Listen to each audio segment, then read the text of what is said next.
Hello everyone, welcome back to our channel. Today I'll show you how to use Zoho Mail quickly and easily. First, log into your Zoho Mail account by heading to the website and entering your credentials. Next, let's compose an email. Click the New Mail button at the top. Enter the recipient's address, add CC or BCC if needed, write a clear subject line and type your message. When you're ready, hit Send. After that, let's manage your inbox. Unread emails appear in bold. You can move messages to folders, add tags, delete, or archive them. Zoho also lets you set reminders, create tasks, and add calendar events, all from your inbox.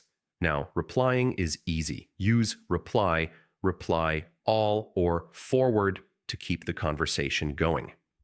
To complete your setup, explore Zoho's extra features like formatting tools, templates, HTML integration, and internal chat. You'll also find quick access to your calendar, tasks, and streams for better collaboration. And for business users, you can even set up your own domain to create a professional email identity. And that's it. You're now ready to use Zoho Mail like a pro.